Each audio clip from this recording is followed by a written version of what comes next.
सुबह सुबह या शाम को थके हारे क्या आप भी पीते हैं चाय? मैं हूं काबिल सिदानी। Hello hi, hello hi.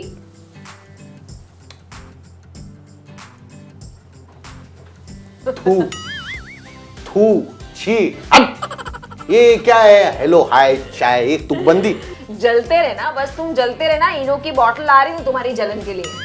तो मेरा नाम है काबिल सिदानी और आपका स्वागत है हमारे युवा उद्यम कौशल शो में कड़क गरम चाय की प्याली के साथ। नमस्कार, मेरा नाम है केतन सिंह और हमारा ये शो जहां पर हम आपको बहुत ही ज्यादा इंटरेस्टिंग और इंस्पायरिंग चीजें सुनाते हैं, बताते हैं, कुछ सिखाते हैं, कुछ खुद आपसे सीखते हैं और मजे भी बहुत करते हैं।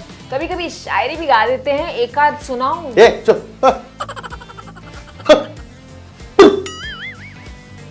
नहीं सुनाना है, बिल्कुल नहीं। वैसे आपको बता दूं कि काफी जल्दी काउंटडाउन का टाइम नहीं आ गया? काउंटडाउन क्या कहना चाह रहे हो? यार इतना मजा आया ये शो बनाने में, तुम्हारे साथ यहाँ पर लोगों से बात करने में, एंटरप्रेन्योर्स की कहानियां सुनाने में। वैसे तो मैंने सबसे यही सुना है कि हमारा ये शो सुपर हिट है और लोगों को हमारे इंस्पिरेशनल एपिसोड बहुत ज्यादा पसंद भी आए हैं। लेकिन किंतु परंतु आपको सिर्फ देखना ही नहीं है, यहां पर बताई गई चीजों को इंप्लीमेंट भी करना है। सही कह रहे हो। देखना और सीखना अच्छी बात है, पर किसी ना किसी क्षण आपको भी उठना होगा। जो सीखा है उसको इंप्लीमेंट यानी लागू भी करना होगा। अपना एंटरप्राइज स्टार्ट करने के लिए पहला कदम लेना होगा। अपने एक छोटे से आइडिया को बड़ा बनाने के लिए मेहनत करनी होगी। वैसे याद आया, तुम काउंटडाउन किस चीज का कह रहे थे? काउंटडाउन था हमारे युवा उद्यम कौशल शो के लिए, क्योंकि अब हमारे सिर्फ केवल 3 एपिसोड्स और बचे हैं। सो 3, 2, 1 एंड रैप अप। अरे यार, कितना लंबा सफर तय किया ना हमने।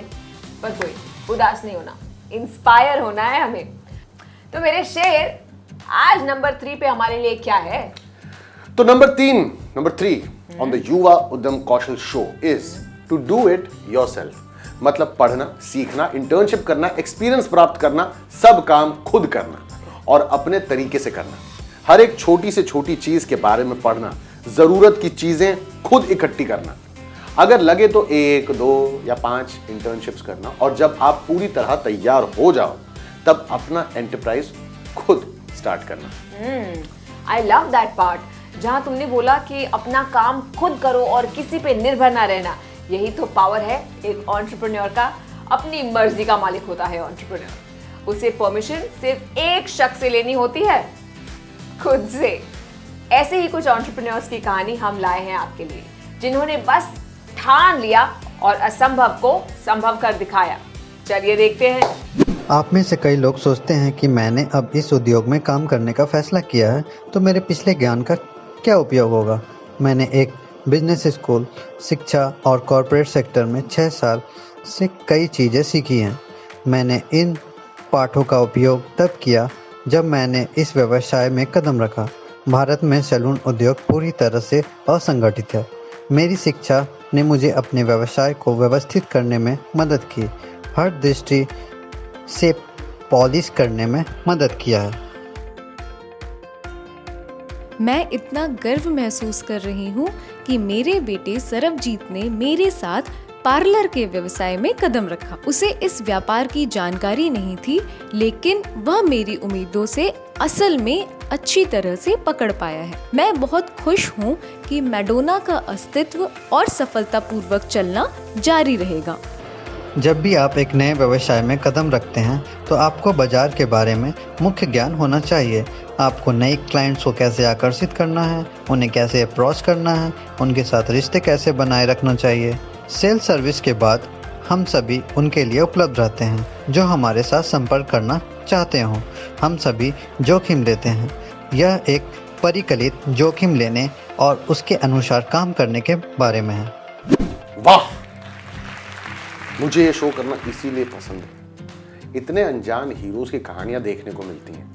कसम से ये शो मेरा डोज ऑफ इंस्पिरेशन है भाई। और मुझे सर्वजीत का वो डिसीजन बहुत अच्छा लगा जब उसने ये डिसाइड किया कि वो बिल्कुल अलग प्रोफेशन के लिए ट्रेन करेगा खुद को। यही तो स्पिरिट है एंटरप्रेन्योर्स की, और यही तो जज्बा है हमारे हिंदुस्तान का। हाँ बिल्कुल, एक बहुत प्राउड वाली फीलिंग आई भाई। वैसे आप भी ऐसा कोई एंटरप्राइज स्टार्ट कर रहे हैं तो हमेशा कोशिश करें कि आप अपने साथ और लोगों को जोड़ते चलें। वो शेर आपने सुना होगा ना कि मतलब मैं अकेला ही चला था जानिबे मंजिल, मगर लोग साथ आते गए और कारवां बनता गया। वाह वाह, क्या शेर मारा है आपने। वैसे यही सच्चाई है किसी एंटरप्राइज की भी। अगर हम काफी लोगों की प्रॉब्लम्स को सॉल्व करने के लिए काम करेंगे तो वो सारे लोग हमारे एंटरप्राइज से कनेक्ट होते जाएंगे, फट फट फट फट फट। हाँ, और क्योंकि हम काउंटडाउन पर हैं तो क्यों ना आज युवा उद्यम कौशल शो के बाद मेरे second favourite topic climate change के बारे में हम बात करें। मेरा बहुत ज्यादा फेवरेट टॉपिक है ये। तुम्हें क्लाइमेट चेंज टॉपिक बहुत पसंद है ना? मुझे पता है, मुझे टॉपिक पसंद है, लेकिन क्लाइमेट चेंज हो ये नहीं पसंद है। उल्टा मुझे तो वो सारे उद्यमी और उद्यम पसंद हैं जो क्लाइमेट चेंज को रिवर्स करने के लिए दिन रात काम कर रहे हैं। मेरी नजर में है ऐसे एंटरप्रेन्योर्स। हमारे शो पर हम ऐसे अज्ञात हीरोज की कहानियां आपके लिए लेके आते हैं जिससे कि आप इनको जानें, इनके स्ट्रगल्स और इनकी डेडिकेशन को पहचानें। यस, और आज की स्टोरी भी इतनी ही इंस्पायरिंग है। सो ये कहानी है तारा और उसके फ्रेंड्स की। सारे इलेक्ट्रिकल इंजीनियरिंग के स्टूडेंट्स हैं। उन सबको ये रियलाइज हुआ कि ये जो लगातार बिजली कटती है ना उनके गांव में, वो उनके गांव के विकास के लिए एक बहुत बड़ी बाधा बन रही है। इसी चीज को सुलझाने के लिए उन्हें बायोमास प्लांट सेटअप करने का आइडिया आया। तारा की उम्र 18 साल है। उसे एस्ट्रोनॉमी में बहुत ज्यादा इंटरेस्ट है। उसका सपना है कि एक नया स्टार डिस्कवर करना है।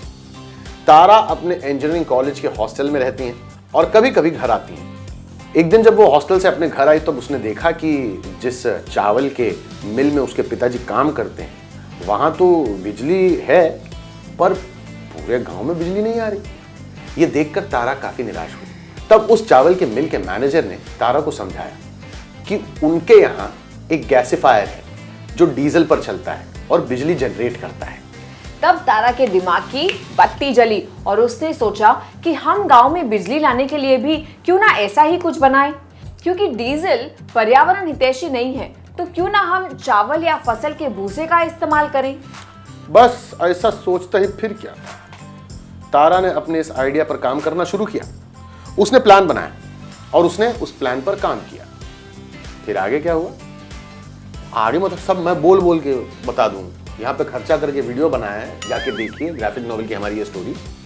बिल्कुल, हम वो स्टोरी जरूर देखेंगे, पर उससे पहले आप सब शायद सोच रहे होंगे कि बायोमास क्या है, तो मैं बता देती हूँ। बायोमास बेसिकली पेड़ पौधे या जानवरों के वेस्ट को कहा जाता है जिसका इस्तेमाल करके बिजली बनाई जाती है। बायोमास के लिए हम जंगल की लकड़ी, फसलों से बचा भूसा भी यूज कर सकते हैं। ये है मजेदार बात। अब इस ग्राफिक नॉवेल को देखने में और मजा आएगा। तो चलिए शुरू करो। रिमोट कहाँ है? शुरू करो। तारा ने ढूंढी नई रोशनी की किरण। एक बुद्धिमान व्यक्ति ने एक बार कहा था कि अंधकार प्रकाश की अनुपस्थिति होती है। यह कहानी है एक युवा समूह की। उन्हें पता चलता है कि उनके गांव में बिजली के अंधकार को मिटाने का एक ही उपाय है। इसके लिए उन्हें खुद जानकारी इकट्ठी करनी होगी और कौशल सीखने होंगे। तारा एक 18 वर्षीय छात्रा है जिसे खगोल विज्ञान बहुत पसंद है। क्या तुम्हें सच्ची में घर से दूर जाना है?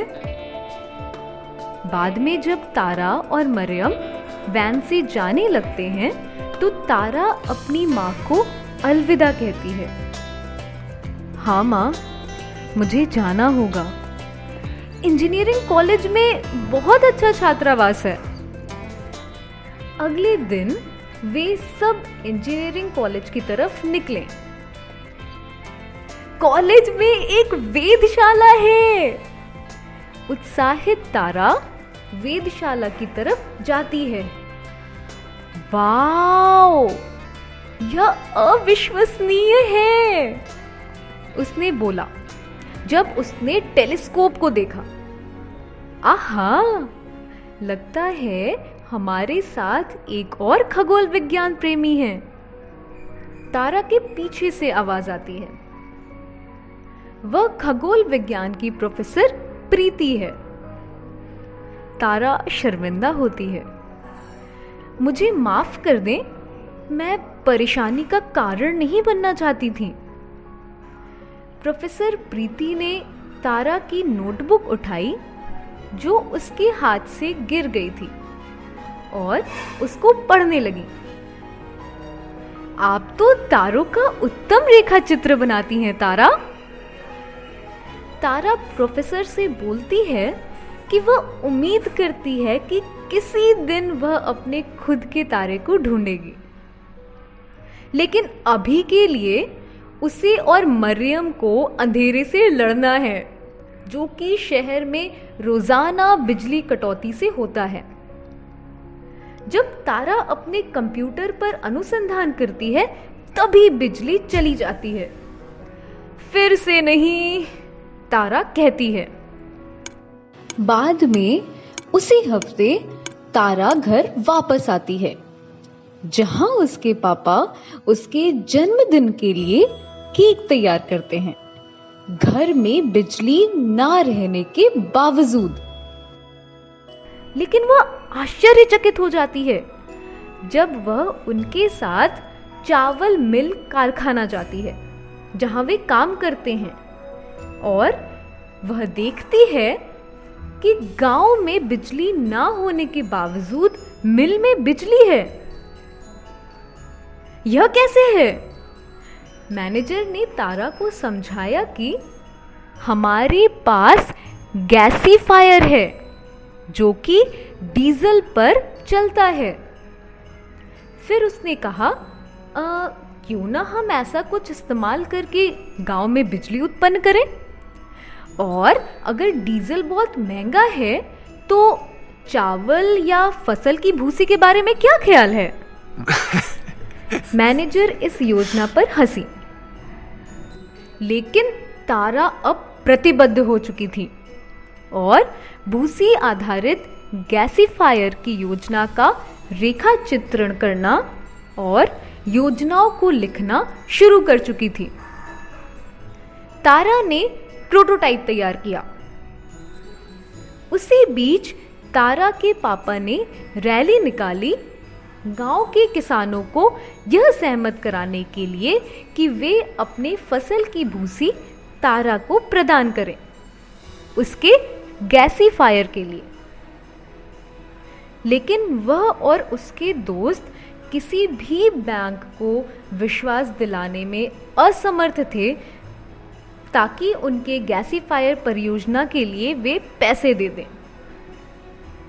अगर हमें पैसे नहीं मिल पाए तो हम कभी भी अपने गांव में बिजली लाने में समर्थ नहीं होंगे, उसने कहा। बस तभी तारा को किसी ने कहा कि श्रीमान प्रधान सिर्फ एक व्यवसायी ही नहीं है, बल्कि वह एक निवेशक भी हैं जो स्टार्टअप्स में निवेश करते हैं। तब तो मुझे उनसे मिलना ही होगा जब वो कॉलेज यात्रा पर आए तो, तारा ने बोला। सुरक्षाकर्मी ने उसे श्रीमान प्रधान से मिलने नहीं दिया, पर तारा हार नहीं मानी। वह किसी तरह उनकी कार में घुस जाती है और जब वह अंदर आते हैं जाने के लिए तो वह उन्हें उसके भूसी आधारित बिजली उत्पादन यंत्र में निवेश करने के लिए मना लेती है। जल्द ही बात फैल गई और पूरे देश के लोग इन युवाओं को बुलाने लगे अपने गांवों और शहरों में साफ ऊर्जा बिजली उत्पादन यंत्र को लगाने के लिए। तारा को बहुत ज्यादा समय नहीं लगा अपने तारे की खोज करने में, लेकिन जब वह दुनिया को अपनी कहानी बताती है तो वह हमेशा बोलती है कि कैसे उसका खगोल विज्ञान के लिए प्यार हर जगह हजारों गांवों में बिजली लाने में मदद किया। That was so inspiring. सबसे अच्छी चीज मुझे ये लगी कि तारा और उसकी फ्रेंड्स ने वो कच्चा माल यूज किया जो उनके आसपास मौजूद था। क्या आपको पता है रॉ मटेरियल जैसे कि कृषि अवशेष, पशु अपशिष्ट, बेकार लकड़ी, औद्योगिक कचरा, म्युनिसिपल सॉलिड वेस्ट, ये सब बायोमास एनर्जी के लिए काफी अच्छे स्रोत हैं। इसका मतलब हमारे धरती पर हमारे पास जो भी चीजें नेचुरली अवेलेबल हैं वो रिसाइकल और रीयूज हो सकती हैं और उनसे हम अपने इस प्लैनेट को चला सकते हैं बिना नेचुरल रिसोर्सेज को खत्म किए और इससे हमारा एनवायरनमेंट भी साफ रह सकता है और लोगों को सस्ती और अच्छी क्वालिटी की ऊर्जा भी मिल सकती है भाई साहब। वाओ, वैसे मैंने रिसेंटली कहीं पढ़ा था कि Indian institute of science Bangalore ने ये स्टडी की है कि हमारे यहाँ बहुत ज्यादा मात्रा में बायोमास है। अगर आंकड़ों में हम बात करें तो लगभग 120 से 150 मिलियन टन बायोमास उत्पन्न करने के लिए तरह तरह के अवशेष उपलब्ध हैं इस देश में। ये बहुत ज्यादा है और इससे क्लीन एनर्जी से जुड़े काफी बिजनेसेस शुरू किए जा सकते हैं। ऐसी जबरदस्त न्यूज है ये, बिल्कुल जबरदस्त। वैसे एक बात बताओ, अगर मुझे अपना बायोगैस प्लांट स्टार्ट करना है तो क्या मुझे उसकी ट्रेनिंग लेना बहुत ज्यादा जरूरी है? मतलब ट्रेनिंग तो ट्रेनिंग, लेकिन मुझे उसके लिए किन कौशलों की जरूरत पड़ेगी? देखो, इस काम में हार्ड स्किल्स और सॉफ्ट स्किल्स दोनों की जरूरत है। हार्ड स्किल्स जैसे कि ये सीखना कि बायोमास प्लांट को ऑपरेट कैसे करते हैं, थोड़ी सी टेक्निकल नॉलेज होना जैसे मशीन्स को रिपेयर और उनकी मेंटेनेंस कैसे करनी है वगैरह। और मुझे लगता है ये सॉफ्ट स्किल्स जैसे कि धैर्य, निष्ठा, लगन, टीम वर्क, कभी हार ना मानने वाला जज्बा और एक अलग तरीके से सोचने का नेचर। एग्जैक्टली, बिल्कुल सही कहा। कभी कभी तुम सच बात कर लेते हो। ऐसे पैसे मिलते हैं। So all we want is clean energy. हमें चाहिए स्वच्छ ऊर्जा। तो फिर चाहे वो बायोगैस हो, बायोमास हो, सोलार यानी कि सौर ऊर्जा, पानी या वायु से उत्पन्न होने वाली ऊर्जा, ये सब नेचुरल है और पर्यावरण के लिए सबसे ज्यादा बेहतरीन भी। तो अपनी लाइफ में छोटे छोटे चेंजेस लाना शुरू करो, जैसे ऑफिस या घूमने के लिए साइकिल्स का इस्तेमाल, घर में सोलर एनर्जी का उपयोग करने की कोशिश। और हमारे सभी उद्यमी दोस्तों, भाई साहबों और बहनजियों, आप लोग भी कोशिश करें कि और नए इनोवेटिव प्रोडक्ट्स और तरीके खोजें साफ पर्यावरण हितैषी ऊर्जा निर्माण करने के लिए। ये समझो कि युवा एंटरप्रेन्योर्स के लिए तो अपॉर्चुनिटीज ही अपॉर्चुनिटीज हैं। तो बस अब उठो और बोलो मेरे साथ, मैं ये शपथ लेती हूँ, मैं ये शपथ लेता हूँ कि मैं अपने पर्यावरण को बचाने के लिए दुनिया भर का सब काम कर लूंगी। दुनिया भर का सब काम कर लूंगा। अब आपको करना है ये कि आप रिसर्च करो, दिमाग चलाओ, आइडिया आए तो उस पर काम करो और वो आइडिया हमारे साथ व्हाट्सएप पे शेयर करो। अगर आपके आइडिया में हुआ कुछ दम तो हो सकता है कि हम आपके उस आइडिया को बड़ा बनाने में आपकी कुछ मदद कर पाएं। सही कह रही हैं। तो आपकी उम्र अगर 18 से 23 साल तक है और आपके पास कोई एंटरप्राइज आइडिया है और क्लीन एनर्जी से जुड़ा कोई ऐसा प्रॉब्लम सॉल्व करने वाला तरीका, तो वो आइडियाज आप हमें बताया करो। वो आइडियाज हमें बताओ, कॉल करके, मैसेज करो या व्हाट्सएप, या फिर अपने आइडियाज को समझाते हुए अपनी एक वीडियो बनाकर हमें भेजो और हम आपकी बिल्कुल मदद करेंगे। और अब स्टूडेंट्स ने जो बायोमास पे सवाल भेजे हैं उनको सुन ले। हाँ। Hello, my name is Shivani Singh and I study in DD Girls High School. I live at Patna and today I want to ask question from DIY Show.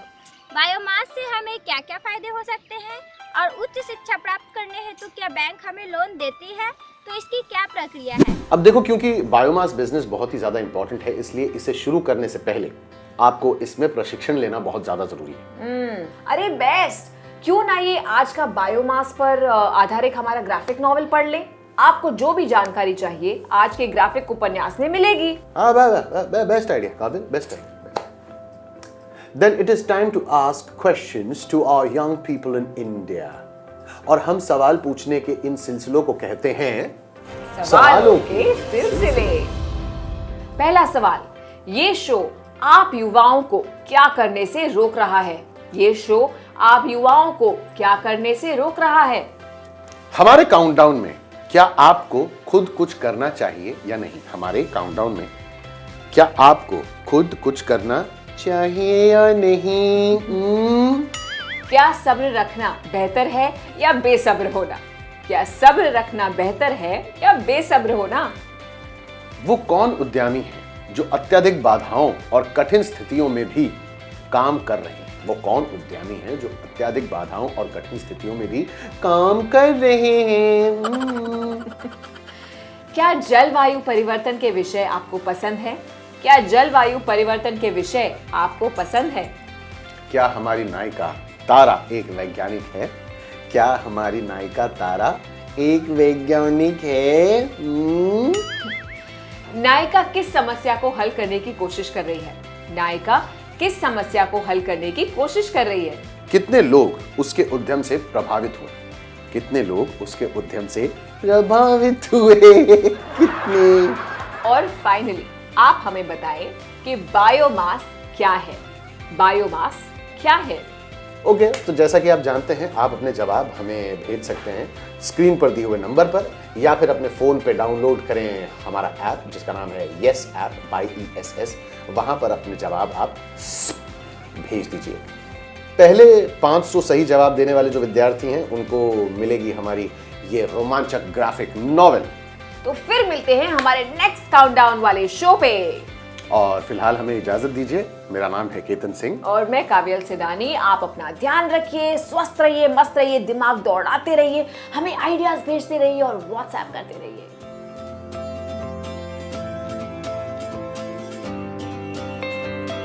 कैसी थी तुम्हारी मीटिंग? ठीक थी, मीटिंग तो ठीक थी, लेकिन उसी टाइम पे मैं सोचा कि मतलब थोड़ा और रुकूंगा तो पक जाऊंगा। ये क्या था? सॉरी, कैसा पानी इतना गंदा ए बिलेन दौर कैसे पानी दिला सर? पगला गया क्या करता रहा? मार दूध थप्पड़ दिया, लमलेट आमलेट हो जाता। उसे क्यों चिल्ला रहे हो? उसकी गलती नहीं। उसकी गलती नहीं है। तुम्हारी वजह से द्वार है बिलेन दरसा बिलेन मार के जींस फाड़ दे द्वार। उसकी गलती नहीं। पीने का साफ पानी बहुत कम हो चुका है। धरती अपनी रिजर्व पानी पे चल रही है। अच्छा, और इसी वजह से हमारा जो शो है उसमें हम आपको बताएंगे कि पानी, साफ पानी और साफ हवा के लिए हम युवा क्या क्या कर सकते हैं। और हमारे शो का नाम है द युवा उद्यम कौशल शो। मैं हूं काव्यल सिदानी और मैं हूं केतन सिंह।